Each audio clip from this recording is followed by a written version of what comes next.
Back at it again, and we have still a clip from the interview with Kanye West, or no, now I guess his name is Ye West, and Tucker Carlson. Now, this is a clip where he says something that I found very, very interesting that I wanted to get your thoughts and your opinions and kind of talk with you guys about. So before we get into it, make sure you guys hit that like button. And if you are not subscribed to the channel already, hit that subscribe button down below. And if you would like to join the Discord server, it should be the first link in the description box below, as well as my other social media accounts. All right. And with all that being said, let's dive in. Do you talk to Obama still? I was Obama's favorite artist. He actually met with me. Obama met with me and my mama to say that he was running for office back in 2008. And that he wanted the support. And everybody was so into this idea of the black president. Yeah, that's a fact. And I will admit I was one of those folks. And I feel like, and I think I could touch on this because, you know, I'm black. I mean, to some people, I'm not black anymore. I guess, you know, whatever. It is what it is. But I feel like 99% of all black people were excited simply because it was a black person at that time. You know, it was just like it never been seen, obviously. So, yeah, that was an exciting time. Obviously, hindsight is always 2020. But, yeah, at that moment, like Kanye said, just about every single black person in America was excited. And you were always cool. And it's also like, you know, how many of us are there? You know, Obama level, Ye level, you know, Virgil level, just black, you know, so brilliant that we cut through all of the lines of racism. Like, you just can't get rid of us. Nat King Cole level, Dave Chappelle level. So in some place we'd have to be I don't know if I necessarily agree with that, but friends and get along, because it's like, yo, you're at that level. You're like a, you know, Formula One Lewis Hamilton race car driver. We're still driving a white car, but we're the best race car drivers that ever existed. And that was me and Obama's connection. But soon as I wasn't saying the things that I was supposed to say as a rapper, our connection faded. So you don't talk to him anymore? I'll talk to him if I see him. Yep.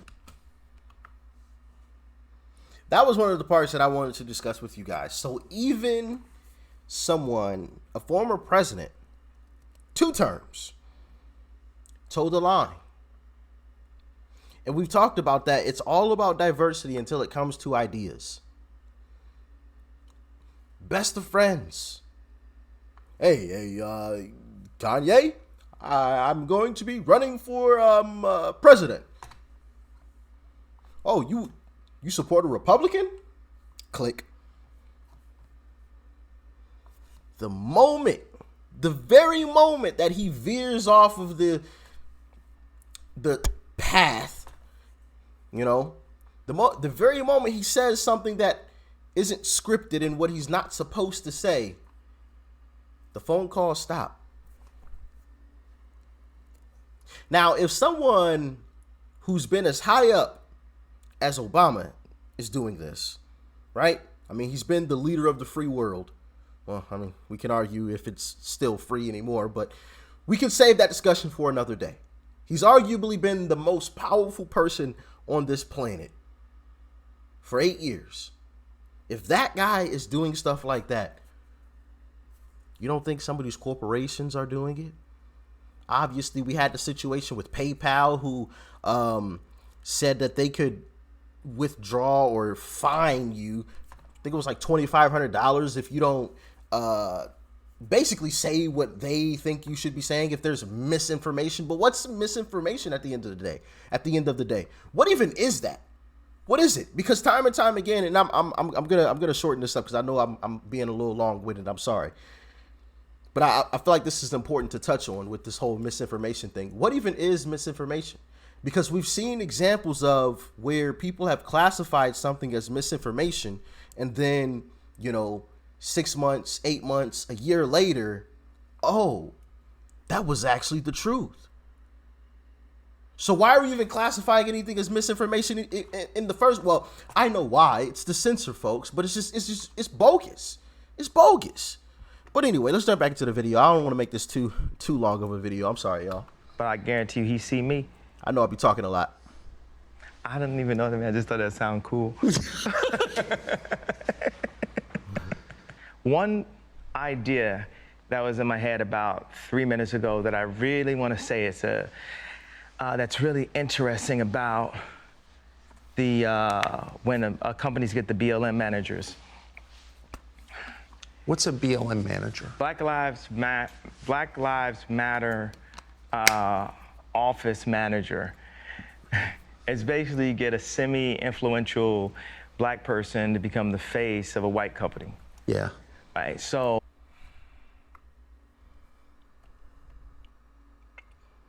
Become the face of a white company.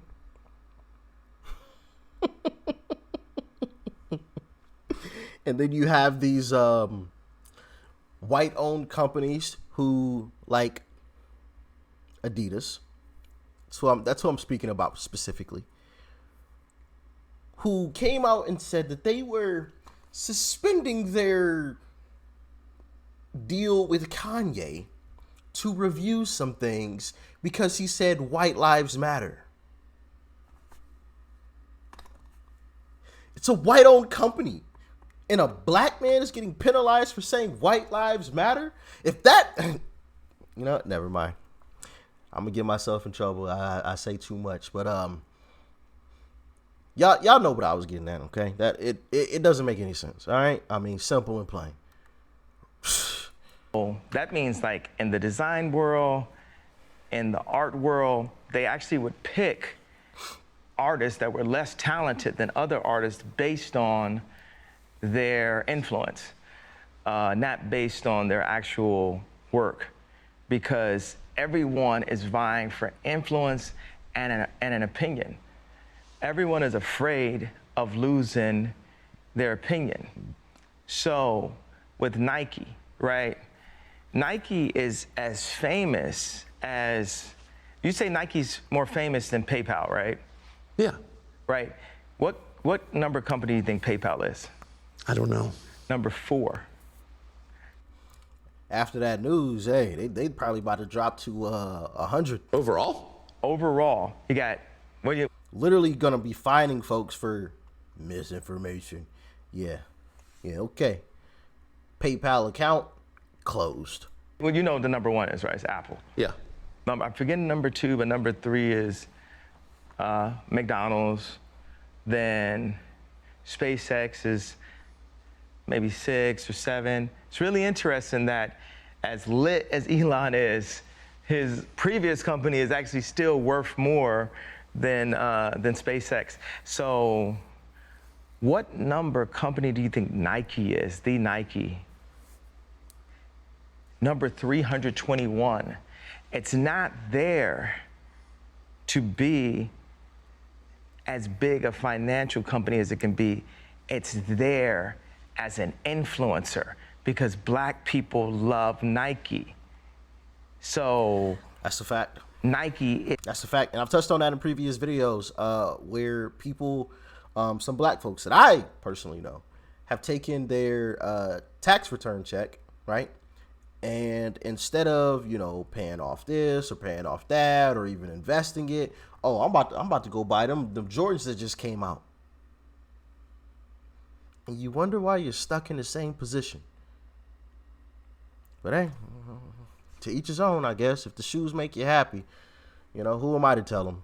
The way that I see it, live your life, be happy. So if blowing all your money on pointless shoes makes you happy, go ahead.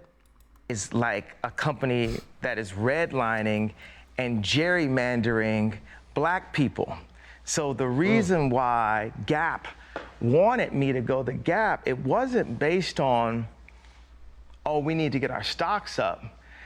You know, it's like these companies, when they've been around for a long time, Gap's not like, they're like, we're in the rag trade, we're never gonna be Apple. And everyone, all of these American companies somehow took this deal where they start putting in these really awkward, weird number kind of CEOs. Like Nike's got one, the Gap had one, it didn't work out. And there's all of these weird operators inside of companies, even in Balenciaga, you know.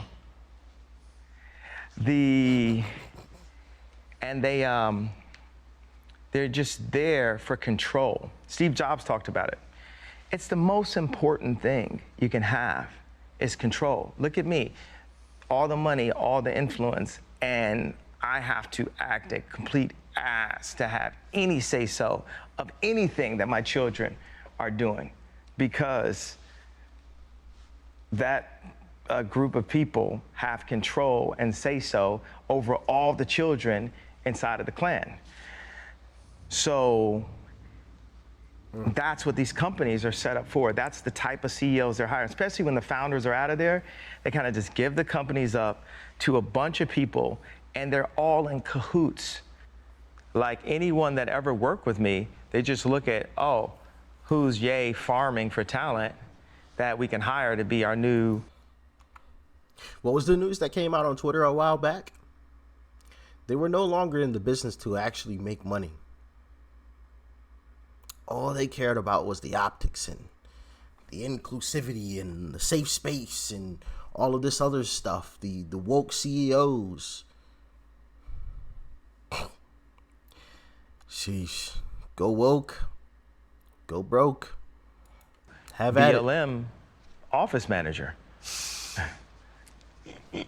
Like, kind of like Obama. What do you think of Obama as a BLM office manager? Best one ever. Yeah. Best one ever. And you know, I think Obama, just like Virgil, these people were truly black to their core and truly brilliant to their core. But they went into situations thinking that they could do it the white way as a black man. And we saw what color Obama's hair was when he went in, and we saw what color it was when he went out. You know, Virgil lost all his hair, you know, and eventually passed away. So when I have techniques that are revolutionary, if I raise my voice, if I express myself on Instagram, it's a colonic. And people can say, oh, this what you're doing is toxic. If what I'm saying is toxic, I gotta do everything to get it out of my body. And there'll be times where I see a level of like oppression, Parisian proper, like next level, you know, France owns 80% of African banks level colonization, oppression. And I'll be like, I'm not going to let you guys kill me. But one thing that has to really happen, say if Trump ran, right? We're not just gonna be black influence. We're gonna be vision and creativity. We've gotta rethink who we are as a species. Right now, we practice killing ourselves every day. Like murder is legal in America. You know. And abortion. Yes. So whoever gets the position needs to listen to the vision. I didn't know it was gonna rhyme when I first started.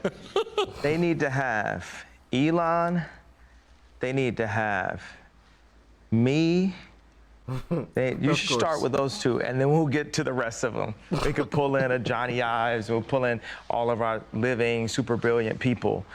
And we need to analyze and and not just sell out for the cash. Like these Fortune 500 companies, they're just selling out for the cash and put God first.